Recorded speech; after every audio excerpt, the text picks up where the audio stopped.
Subscribe, like, and comment 1 in 5 American men over 30 single? Yeah, that's pushing some to pack a bag.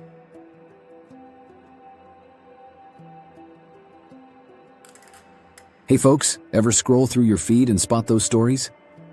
Dudes in their 30s, 40s trading cubicles for tropical sunsets, arm in arm with someone who actually laughs at their jokes. We're talking the passport bros phenomenon, Western guys hopping flights to Asia, Latin America, Eastern Europe, hunting real connections. And get this, surveys from expat forums like Nomad List show over 60% of these travelers extend their stays indefinitely, building lives abroad instead of boomeranging home. Why the one-way ticket to romance? Buckle up. We're diving deep today, no fluff, just the raw whys, the highs, the brutal lows, and a big old reality check. If you're pondering your own escape hatch, stick around. This could save your wallet or your neck. Let's start where it hurts, the homefront heartbreak. Picture this: stateside dating feels like a rigged casino. A Pew Research poll from last year nailed it. 72% of single men aged 25 to 54 report feeling lonely often or always, compared to 59% of women in the same boat. Apps? Forget it.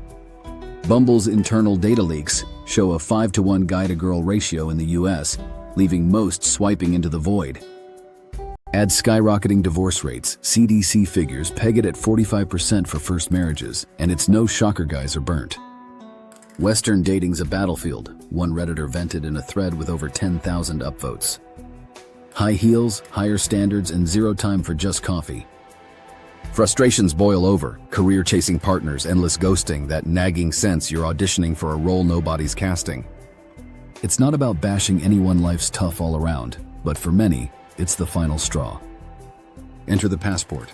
Cheap flights on kayak averaging $500 round trip to Manila, and suddenly the odds flip. Now the magnet pulling them overseas, that's where the magic and metrics kick in. Top destinations? Southeast Asia leads the pack. A 2024 Expat Insider survey ranked Thailand #1 for single expats, with 84% citing vibrant social scenes as a win. Why? Affordability's a beast.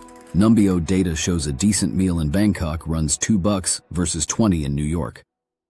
Guys stretch salaries further, ditching the grind for remote gigs on Upwork. But it's the cultural spark that seals it. In places like the Philippines or Vietnam, traditional values still hold sway.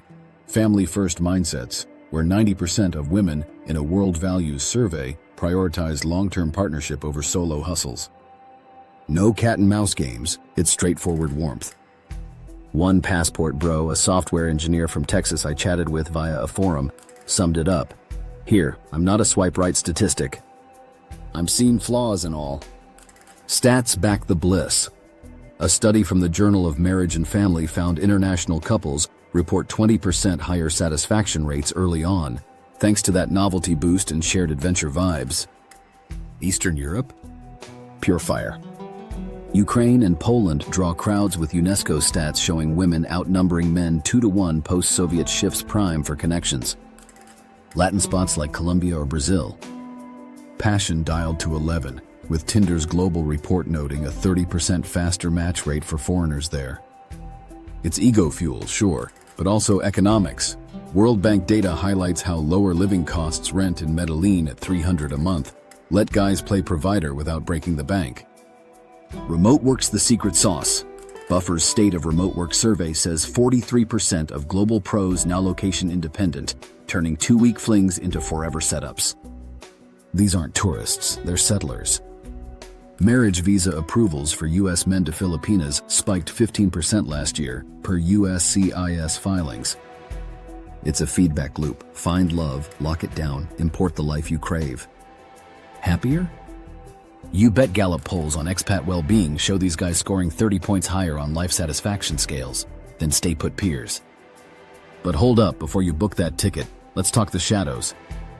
This dream can curdle fast, and I'm not sugarcoating.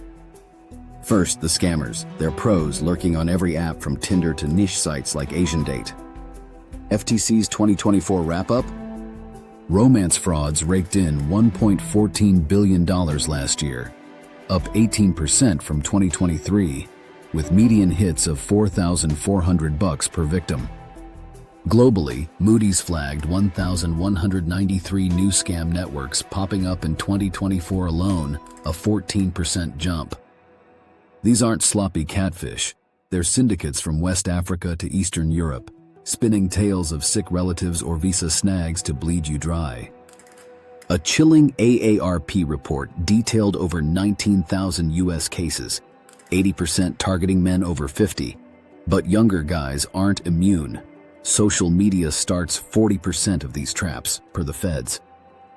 I dug into one forum horror story. A Cali dude lost 20 grand to a devoted Ukrainian model who vanished post-wire transfer. Pro tip? Reverse image search every profile pic on Google and never send cash ever. If it feels too smooth, pump the brakes. Worse than empty pockets? Real peril to your pulse. U.S. Embassy alerts from Colombia scream it. Over the past year, dozens of American men drugged on dates, robbed blind, or worse, 2 confirmed murders tied to hookup apps. State Department logs show a 25% uptick in assaults on solo male travelers in high tourist zones like Medellin or Bogota, often laced with spiked drinks or gang setups. In Thailand, Interpol's 2024 bulletin warned of taxi scams escalating to muggings post-bar crawls, with expat hospitals treating 50 cases monthly. STD risks? WHO data pegs undiagnosed infections in Southeast Asia at twice U.S. levels. Think chlamydia rates hitting 12% among casual daters. And don't get me started on cultural landmines. What feels flirty stateside might scream easy mark abroad, drawing hustlers who see Western wallets as ATMs.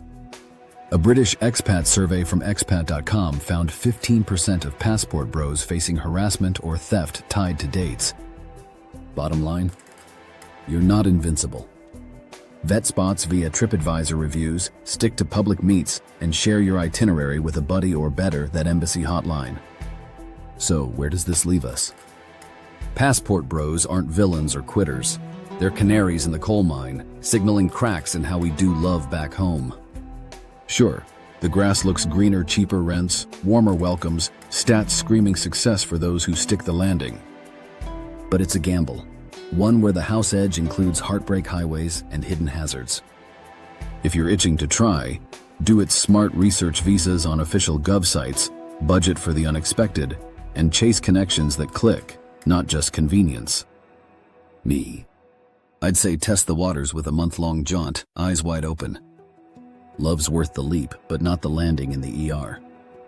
What about you?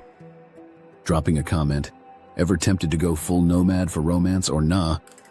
Hit like if this sparked something, subscribe for more unfiltered takes on modern messes.